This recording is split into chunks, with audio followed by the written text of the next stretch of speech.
এই মুহূর্তের বড় খবরে নজর রাখবো। সন্দেশখালীতে যেতে পারবেন শুভেন্দু অধিকারী। সন্দেশখালীর যেখানে 144 ধারা প্রত্যাহার করা হয়েছে সেখানে শুভেন্দু অধিকারী যাওয়ার অনুমতি দেওয়া যেতে পারে। প্রাথমিক পর্যবেক্ষণে এমনই জানিয়েছেন মাননীয় বিচারপতি কৌশিক চন্দ্র। সৌভিক মজুমদার আমাদের প্রতিনিধি রয়েছেন আমাদের সঙ্গে। সৌভিক, এর আগে দুবার আটকানো হয়েছে বিরোধী দলনেতাকে, প্রথমবার কলকাতায়, দ্বিতীয়বার রামপুরে। কি বললো আজ আদালত তাঁর পর্যবেক্ষণে?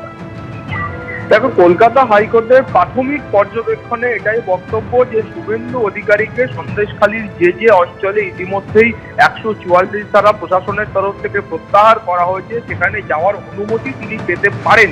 ফলে তো এই মর্মেই কলকাতা হাইকোর্ট তার প্রাথমিক মত প্রকাশ করেছেন এবং তার বক্তব্য যে শুভেন্দু অধিকারীকে বিকেল 3টের মধ্যে নির্দিষ্ট করে বলতে হবে যে তিনি সন্দেশখালীর যে এলাকা থেকে 144 ধারা প্রত্যাহার করা হয়েছে তার নির্দিষ্ট কোন জায়গায় তিনি যেতে চান সেই মর্মে কলকাতা হাইকোর্টকে অবগত করতে হবে এবং তারপরে তার আবেদনের বিষয়টি কলকাতা হাইকোর্ট ভেবে দেখবে।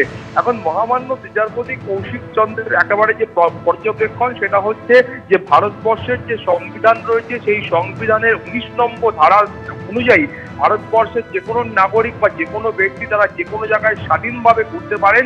অবশ্যই প্রশাসনের তরফ থেকে কিছু বিধিনিষেধ আরোপ করা যেতে পারে, কিন্তু সেই বিধিনিষেধ আদৌ গ্রহণযোগ্য বিধিনিষেধ কিনা বা সেই বিধিনিষেধ ক্ষমতার অপব্যবহার করে প্রয়োগ করা হয়েছে কিনা সেই বিষয়টা কলকাতা হাইকোর্ট খতিয়ে দেখতে পারে।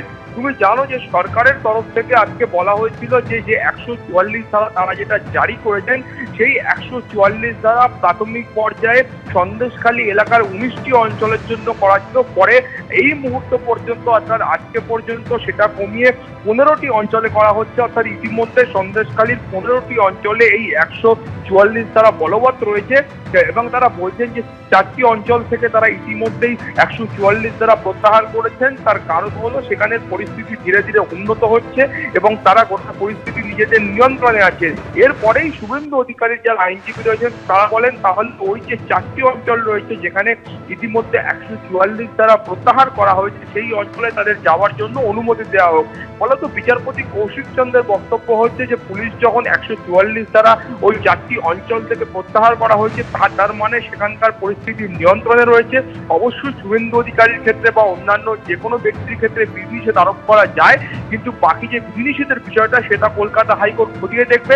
কিন্তু প্রাথমিকভাবে কলকাতা হাইকোর্ট মনে করছে যে শুভেন্দু অধিকারী ওই অঞ্চলে যাওয়ার অনুমতি কলকাতা হাইকোর্ট থেকে পেতে পারে। তুমি জানো যে শুভেন্দু অধিকারীর তরফ থেকে যে বক্তব্য বা যে সওয়াল পেশ করা হয়েছিল সেখানে তারা বলেছিলেন যে সন্দেশখালী এলাকাতে 8টি দ্বীপ রয়েছে। প্রাথমিক যে 144 ধারার বিজ্ঞপ্তি বা নির্দেশিকা ছিল সেই নির্দেশিকায় 8টি অঞ্চলের জন্যই 144 ধারা বলবৎ ছিল। কিন্তু তুমি জানো যে কলকাতা হাইকোর্টের তরফ থেকে গত 13ই ফেব্রুয়ারি বিচারপতি জয় সেনগুপ্ত সেই 144 ধারা বাতিল করেন এবং তারপরে সেদিনই আবারও পুলিশের তরফ থেকে প্রশাসনের তরফ থেকে নতুন করে 144 ধারা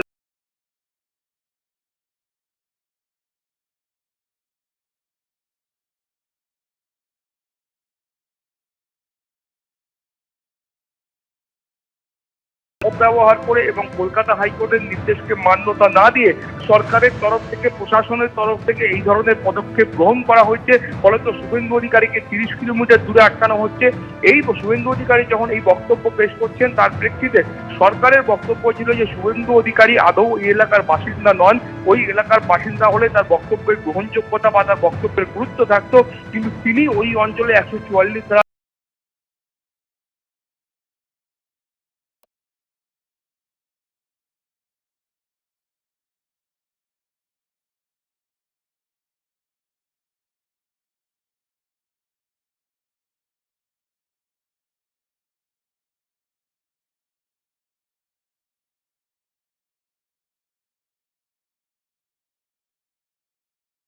যান এবং তখন যদি তাকে আটকানো হয় সেই সময় তিনি এই 144 ধারা প্রত্যাহার করার আবেদন কি করতে পারেন না, সেই প্রশ্নও কিন্তু বিচারপতি তুলেছেন। অর্থাৎ সব মিলিয়ে শুভেন্দু অধিকারী সন্দেশখালী যেতে পারেন, কলকাতা হাইকোর্ট তরফ থেকে সেই অনুমতি দেওয়া হতে পারে এমনই ইঙ্গিত কিন্তু মিলেছে। কলকাতা হাইকোর্ট দুপুর 3টের সময় বাকি বিষয়টা স্পষ্ট করবে বা চূড়ান্ত নির্দেশ দেবে।